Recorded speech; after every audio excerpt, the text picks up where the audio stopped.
Hello and welcome to Spectrum News at 9. My name is Xavier Robert, coming to you live from the beautiful hills of Inaugurates. Let's take a look at the headlines. President Buhari makes promises to Nigerians in Spain. Federal government says power sector is on fast track to deliver service to Nigerians. Plus, EU ambassadors approve sixth sanctions package against Russia. Details of the stories and more in a moment.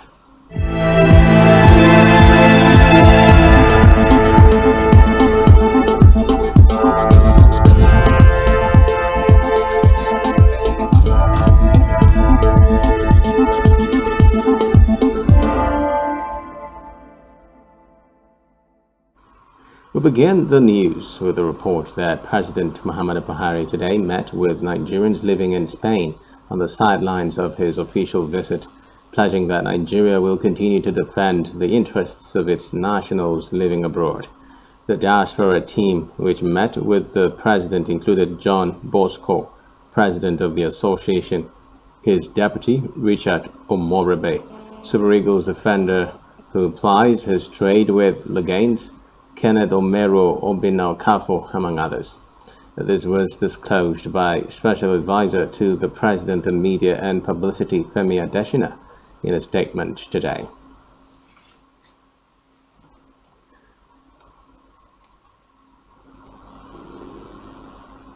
In a related development, President Buhari has challenged Spanish investors to take advantage of Nigeria's tax-free environment and limitless expatriate quota at the nation's free trade zones to boost Nigeria-Spain trade and economic opportunities. He gave the charge at a business forum jointly organized by Spanish Chamber of Commerce, the Nigerian Ministry of Trade, and the Confederation of Employers in Madrid, Spain.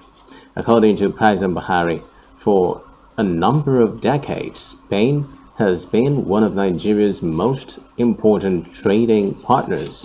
He said the country had been a major importer of Nigerian crude oil, noting that Nigeria's exports to Spain stood at $4.8 billion in 2020. The president added that Spain's exports to Nigeria increased from $97.2 million in 1995 to $517 million in 2020. He, however, maintained that a lot more could be done to increase the volume of trade.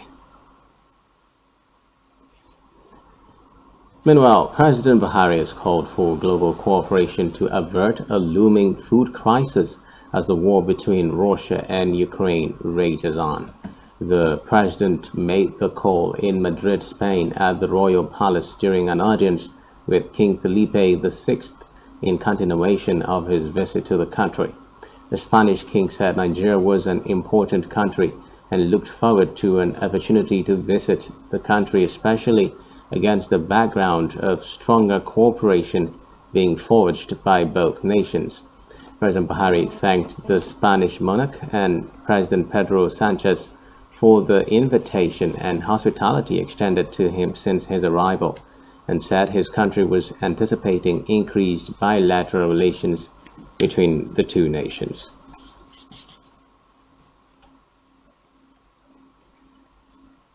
Still from the presidency, President Buhari has expressed happiness over the appointment of Bishop Peter Okbaleke of Equilobia Diocese, Anambra State, as a cardinal in the Catholic Church by Pope Francis. In a statement signed by his senior special assistant on media and publicity, Garba Shehu, President Buhari thanked the Pope for finding a capable Nigerian in the person of Bishop Okbaleke to be one of the two nominees from Africa. According to Shehu, President Buhari, who congratulated the Nigerian Christian community on the choice, described the cardinal designate as ably qualified, adding that having him in that position would benefit the country.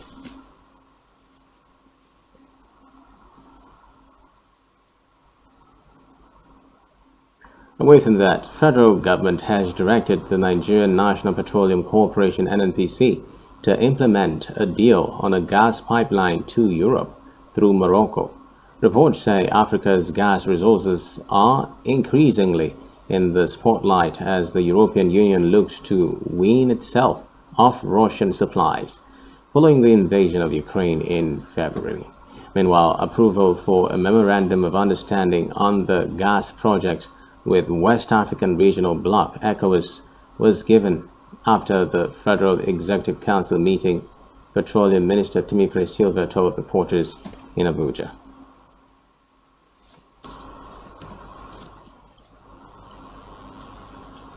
Meanwhile, the federal government says the power sector is currently on a fast track to deliver service to Nigerians and has urged stakeholders to work together to achieve the feat. The Minister of Power, Abubakar Aliyu, stated this in Abuja while inaugurating the new governing board of the Transmission Company of Nigeria. He called on the members of the board to speak and act with one voice, as the power sector was on track to quicken the delivery of service to Nigerians.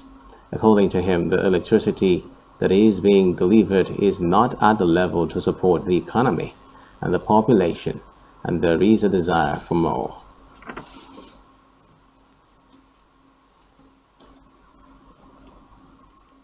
In a separate development, President Buhari has signed at least 9 agreements and memoranda of understanding with the Spanish government in Madrid, Spain. According to a statement by his special advisor on media and publicity, Femi Adesina, the agreements include treaty on mutual legal assistance in criminal matters, transfer of sentenced persons, extradition, economic and commercial cooperation, tourism, sports, health, fight against COVID-19, as well as science and innovation. In a meeting with his Spanish counterpart, President Pedro Sanchez, the Nigerian leader commended Sanchez for his leadership qualities and contributions to the war against terror in sub-Saharan Africa, especially in Mali.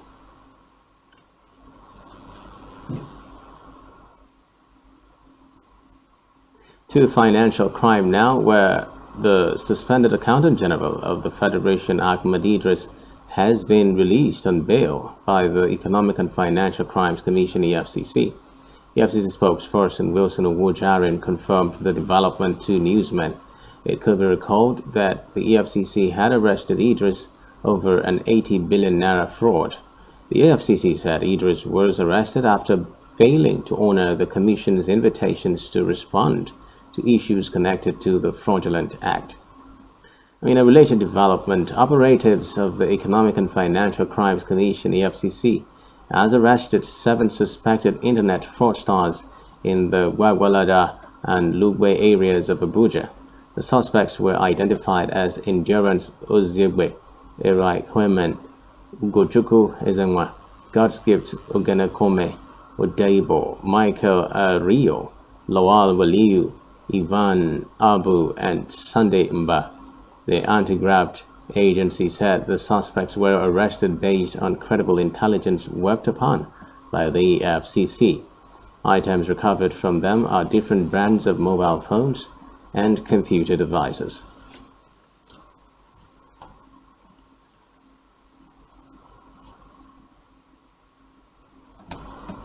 Onto the judiciary. A federal high court in Abuja has scheduled hearing for tomorrow in the extradition proceedings initiated against suspended Assistant Commissioner of Police Abba Kyari by the federal government. Justice Iyankwo chose the date today to enable the Attorney General of the Federation file a formal response to Kyari's notice of primary objection challenging the competence of the extradition application filed by the AGF. The AGF applied to the court for permission to surrender Kyari to authorities of the United States in relation to his alleged link with international fraud suspect Abbas, who is popularly known as Hush Puppy.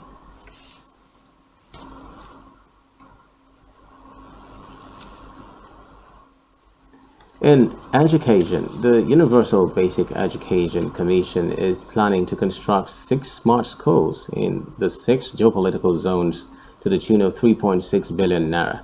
This was confirmed in a statement signed by the UBEC's head of public relations, David Ape, who noted that management of the commission had also commenced discrete efforts to ensure the full implementation of e-learning programs in basic education across the country.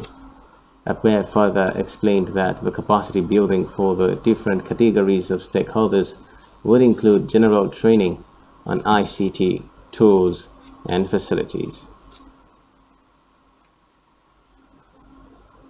In another development, members of the Nigeria Union of Pensioners have vowed to mobilize votes for any political aspirant who would uphold their interest. President of the union, Godwin Obumisi, who spoke to newsmen in Abuja, said the days when politicians wooed senior citizens for elective offices and ignored their plight after winning elections were over. Obumisi decried the non-compliance of some state governments in payment of members' entitlements and refusal of most to review the amount in line with the latest consequential adjustment of the pensions.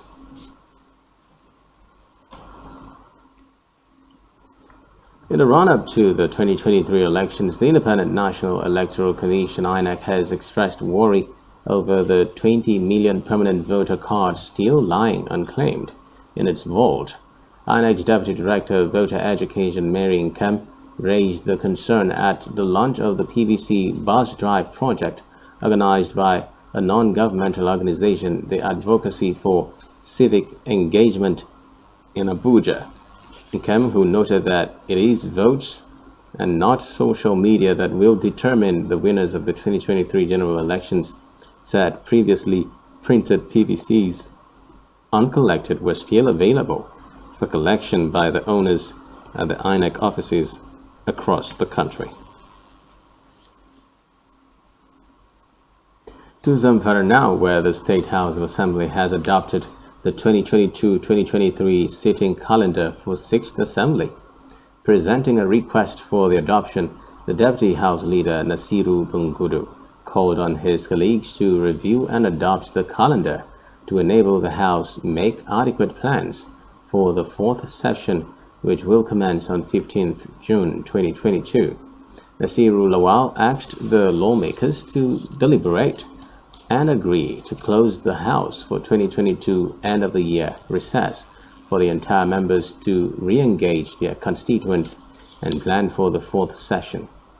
Meanwhile, the motion was seconded by Yusuf Mohammed Anka, saying there was need to adopt the calendar, which he described as a guide for the House sittings.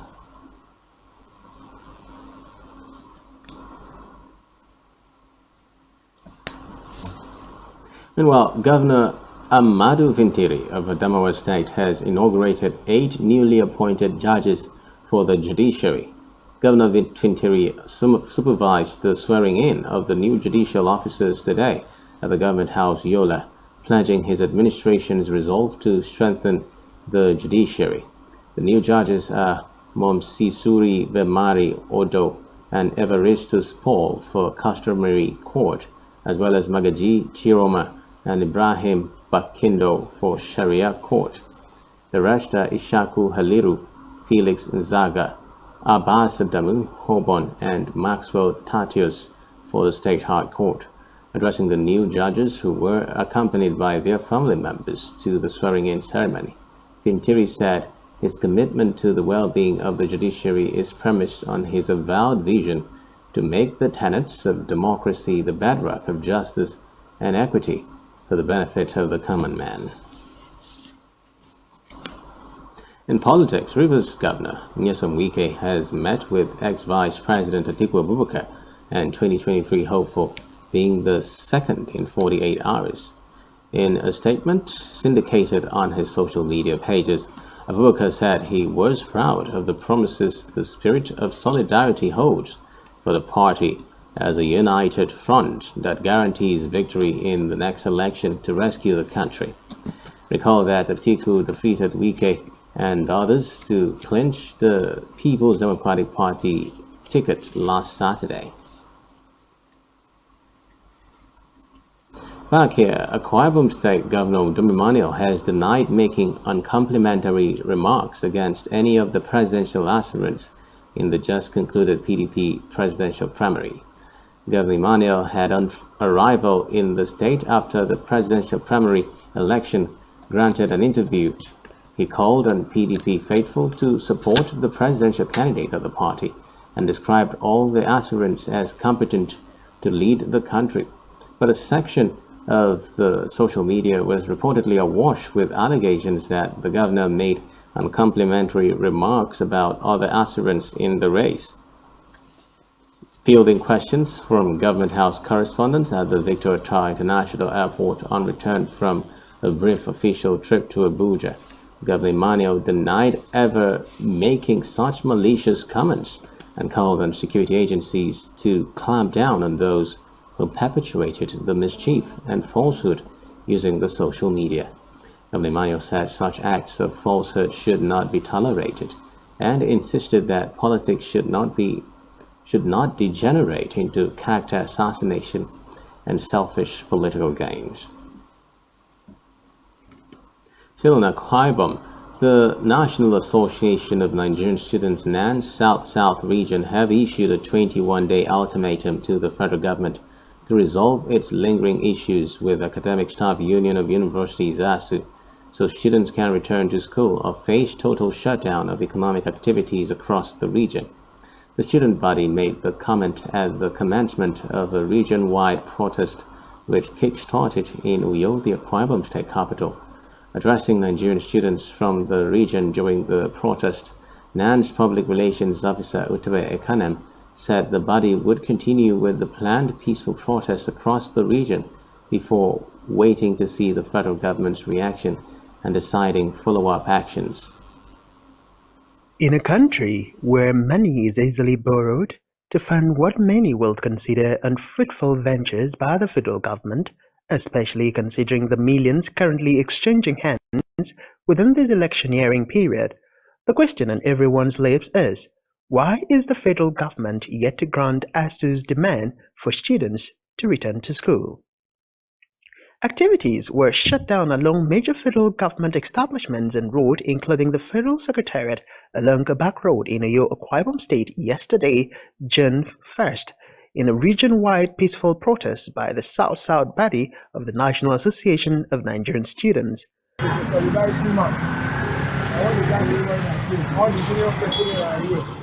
The students who locked and blocked the entrance of the Federal Secretariat said the peaceful protest was their way of sending a strong message to the President Buhari-led federal government to prioritize education, settle its issues with the striking ASU and relevant unions so students can go back to school. Recall that ASU have been on strike since February and have insisted they will not call off the industrial action until the federal government honors its agreement reached with the union, which borders on revitalization funding, payroll, amongst others. Francis Edit, Spectrum TV News. Still to come in the news.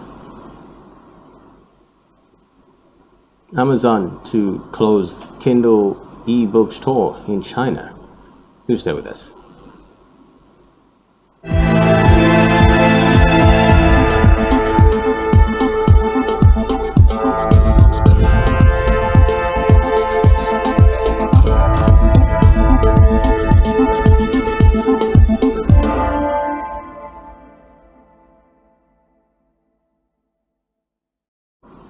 Many thanks for staying tuned. Now in Africa, the head of the African Union, Senegalese President Macky Sall, will speak with President Vladimir Putin in the southwestern Russian city of Sochi tomorrow.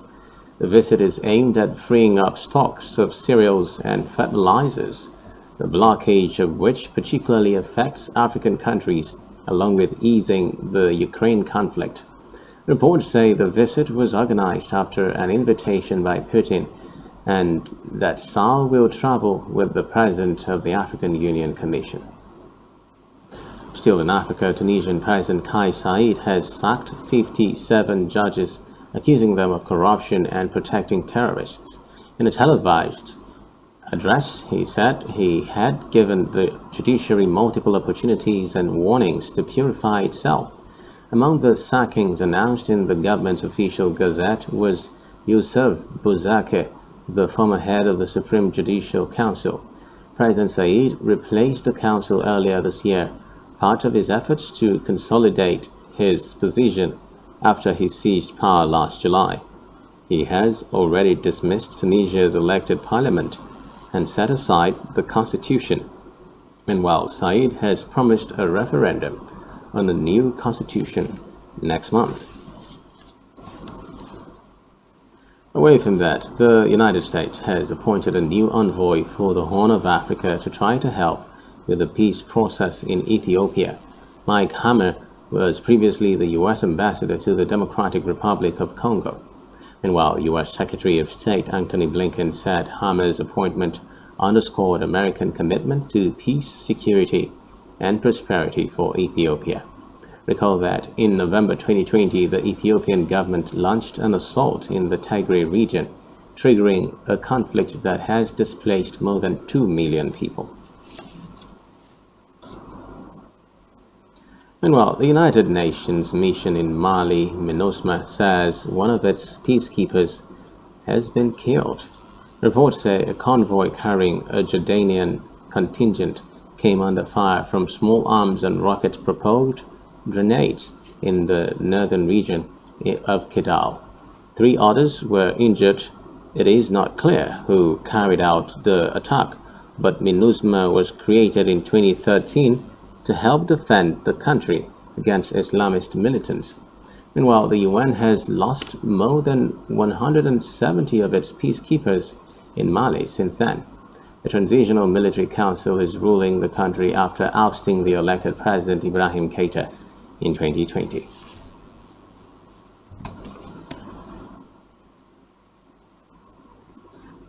Elsewhere, Mozambique and Russia have agreed to strengthen ties during a 2-day visit of a top Russian politician to Maputo. Both sides signed a deal in Mozambique's capital aimed at strengthening cooperation between the two countries' parliaments, including when it comes to information sharing.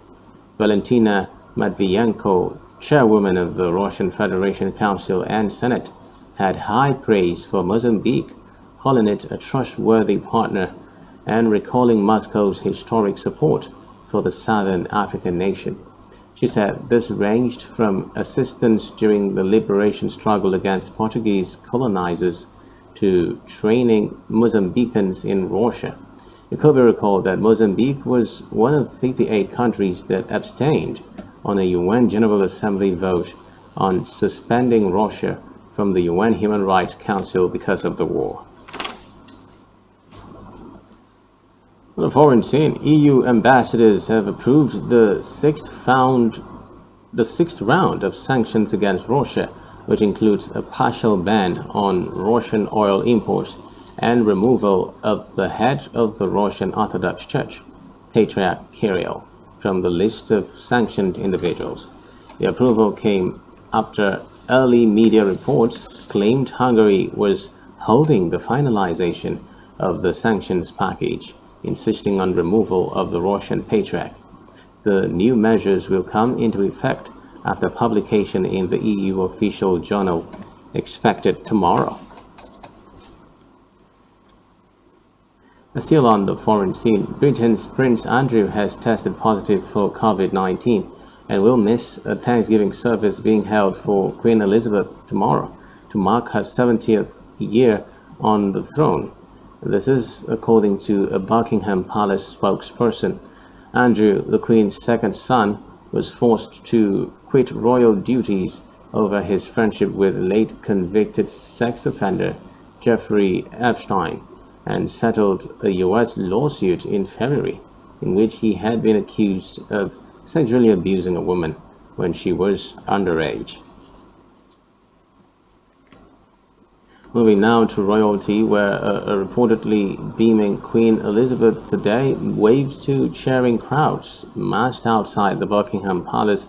This is as Britain kicked off 4 days of pomp, parties and parades to celebrate her record-breaking 70 years on the British throne. Tens of thousands of royal supporters waving flags lined the streets of London for a military parade that marked the start of Platinum Jubilee events. Millions of people across Britain and the world were expected to join street parties, watch the festivities and light beacons in honor of the 96-year-old Ukraine. Elizabeth, who was holding a walking stick and wearing a dusky dove blue outfit that she also wore for an official Jubilee photograph, was joined by her son and heir, the 73-year-old Prince Charles, and other senior royals on the balcony of Buckingham Palace. Reports say Elizabeth has been on the throne for longer than any of her predecessors and is the third longest reigning monarch ever of a sovereign state.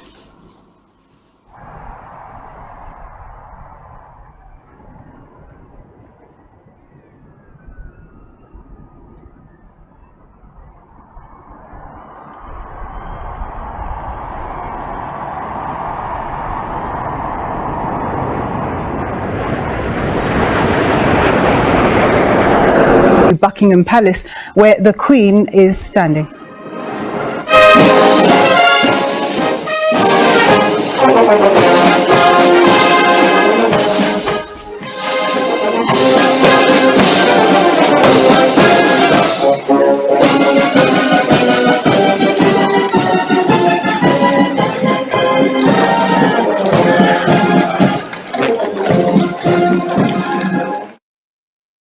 The UK Defense Ministry has stated in a series of tweets that Russian forces had sustained losses after taking control of most of Severodonetsk amid the ongoing war against Ukraine.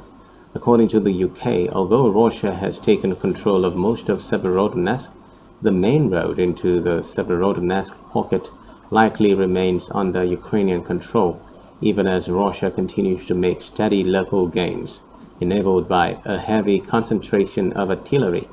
Reports say it is likely Russia will need at least a short tactical pause to reset for opposed river crossings and subsequent attacks into Donetsk Oblast, where Ukrainian armed forces have prepared defensive positions.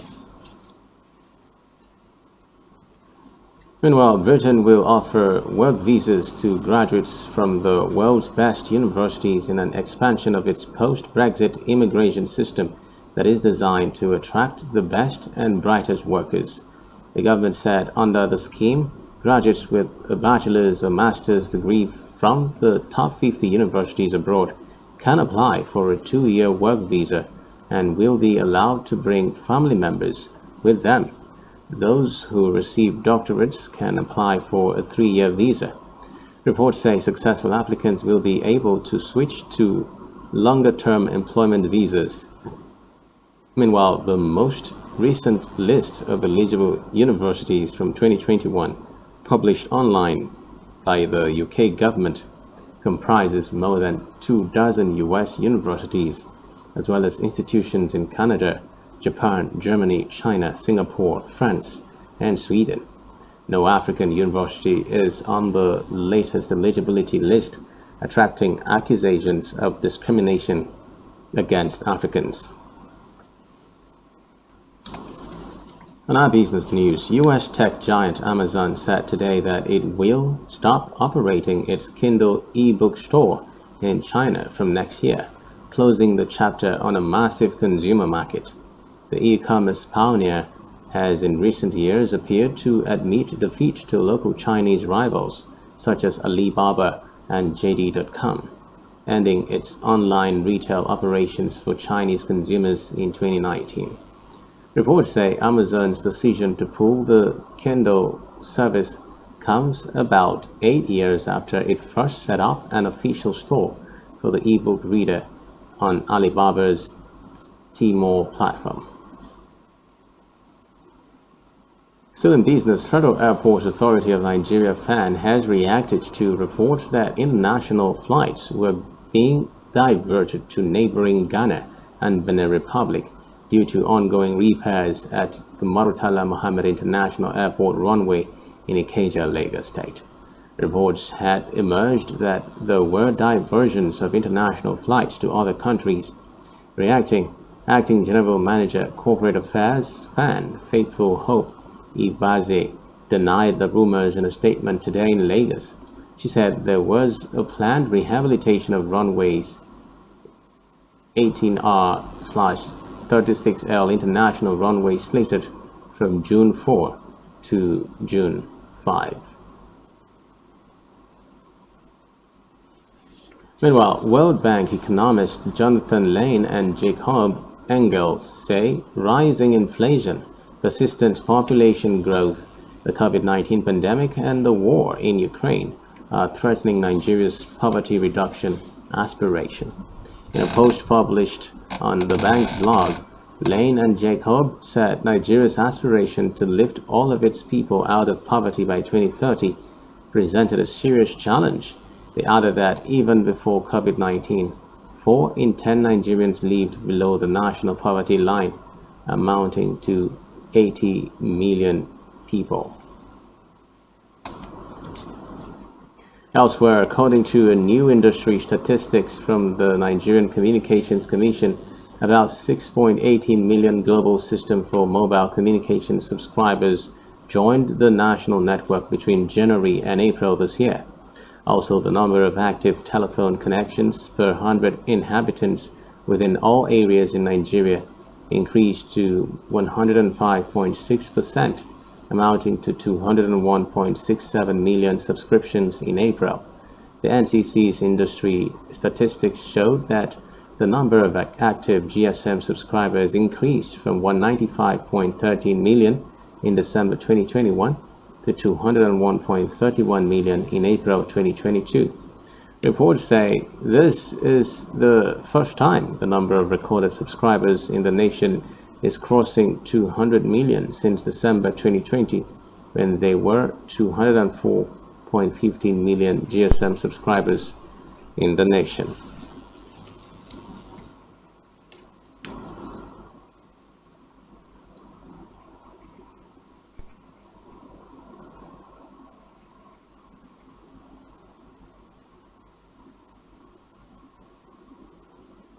Still to come in the news. Swiatek storms into second French Open final. Do stay with us.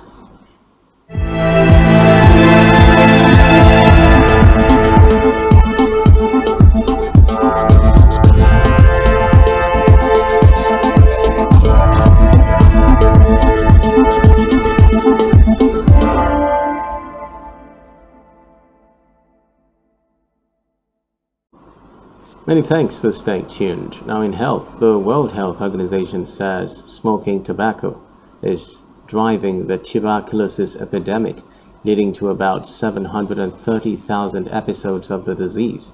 According to the global health body, individuals who smoke are more at risk of experiencing problems with their lungs, even after successful completion of tuberculosis treatment. The UN Health Agency said smoking tobacco slowed down tuberculosis recovery and is also linked with poor treatment outcomes, including relapse and death. Meanwhile, medical experts have recommended that specific punishments be outlined for persons who indulge in self-medication. Addressing newsmen, Dr. Nuhu Sule said such a measure was desirable considering the devastating effect of self-medication. He observed that more people had imbibed the habit of taking medicines without subjecting themselves to proper diagnosis, hence the need for a law that would stipulate punishment to serve as deterrent. It's over now to by James for trending sports stories.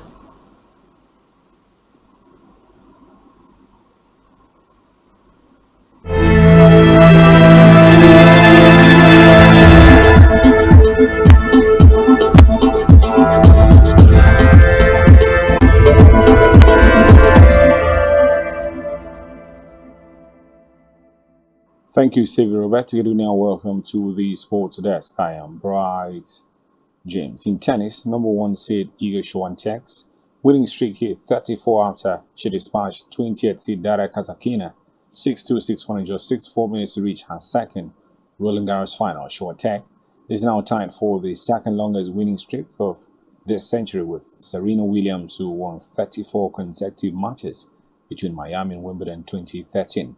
Victory for the 21-year-old in final will equal Venus Williams' 21st century record of 35 straight wins set in 2000.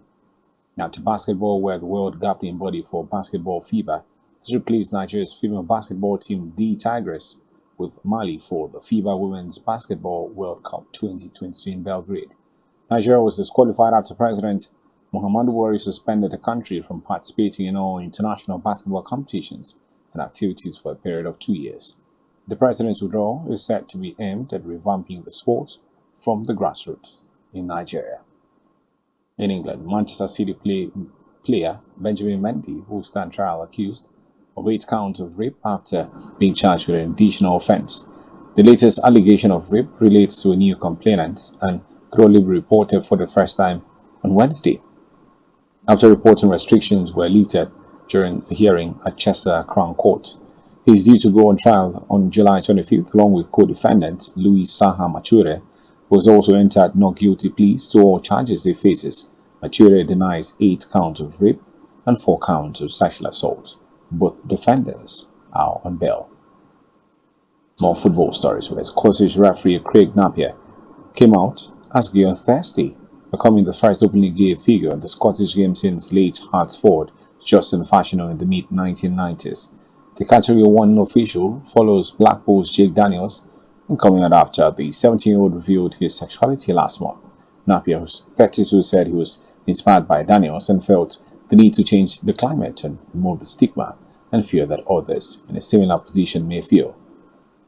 Finally, Chelsea defender Antonio Rudiger has joined Real Madrid, with defender joining on a free transfer. The German international is 29, has agreed a 4-year contract at the Bernabeu and will join when his deal at the Premier League club expires on June 30. Rudiger, who will be presented as a Madrid player on June 20th, spent 5 seasons at Chelsea, winning the FA Cup in 2018, the Europa League in 2019, and the Champions League in 2021, but rejected the club's offer of a contract extension. The German international's new deal would be worth reportedly €400 million, that's a reported £340,000 per week. And that's all from the sports desk this evening. I am Bright James. Over now to Peter Bryan for entertainment news.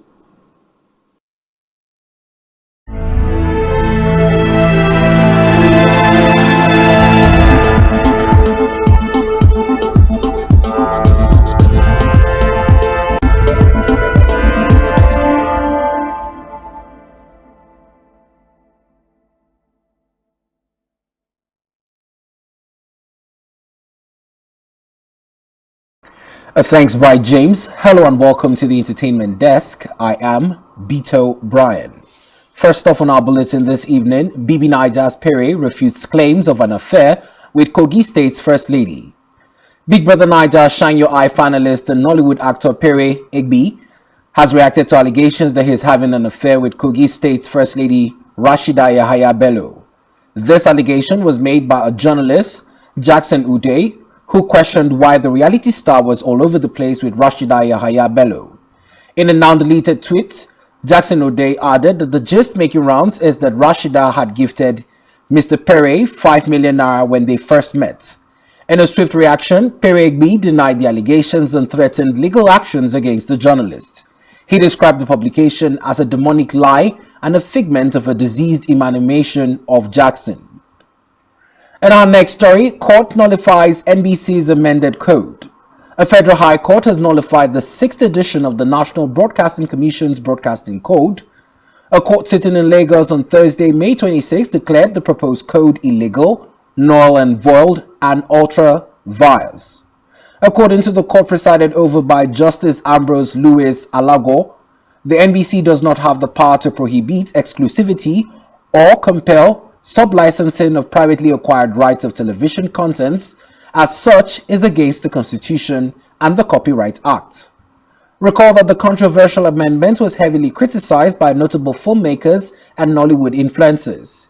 Iroko TV's boss, Jason Njoku, tweeted, and I quote, "Nigeria's Broadcasting Commission NBC is making exclusivity illegal, compelling sublicensing of content, regulating price, and effectively turning private enterprises into state property, interference distortion market. If implemented, this 100% destroys pay TV in Nigeria," unquote.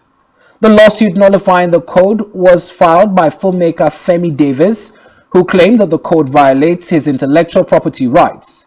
Davis argued that if allowed, the amendment would destabilize the growth of content-making industries and discourage true crafts. The NBC, on the other hand, insisted that the amendment was done in a bid to initiate growth and to protect local operators, promote creativity, and maximize local content via antitrust provisions contained in the amendment. And finally, from the entertainment desk, Harry Styles' House debuts at number 1 on Billboard 200 with 500,000 plus first week in USA.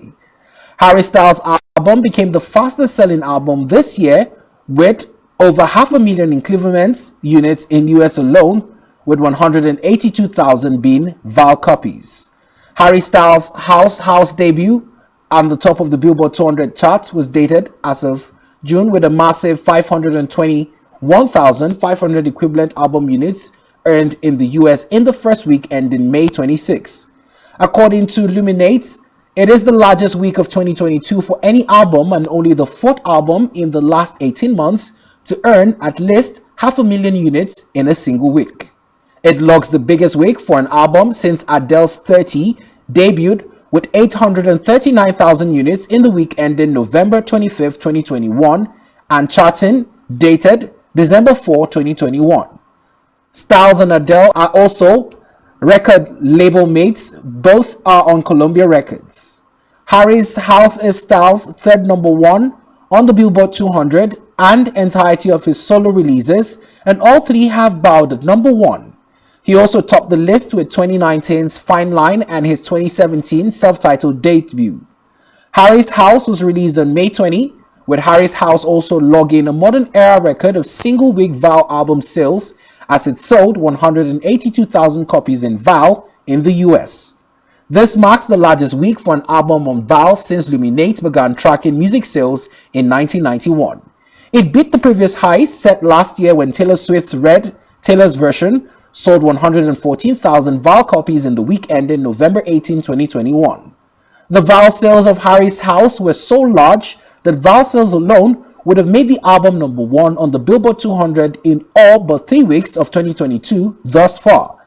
Harry's House was preceded by number 1 on Billboard Hot 100 as it was, which spent 3 weeks at top of the list, through the most recently published chart dated May 28. Styles ushered in the album with interviews and performances on Apple Music with Zen Loe on May 16, Sirius XM on The Howard Stern Show on May 18, NBC's Today May 19, and NPR's Morning Edition May 20. Apple Music also live streamed Styles' One Night Alone in New York concert from UBS Arena on May 20th. And that's our package from the entertainment desk. I am Beto Brian, thanking you for watching. Over to Xavier Roberts. Hey, thanks, Vito. But that's all we have for you at this time. Do ensure to follow us on social media and subscribe to our YouTube channel, all of which you can find on our website, spectrumtv.ng. You have been watching Spectrum News at 9. My name is Xavier Robert. Do have a terrific night rest.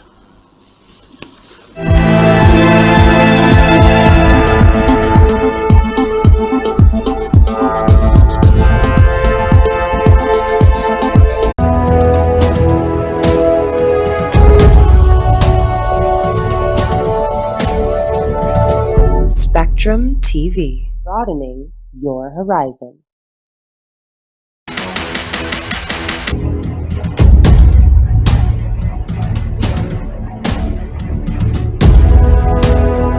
TV, broadening your horizon.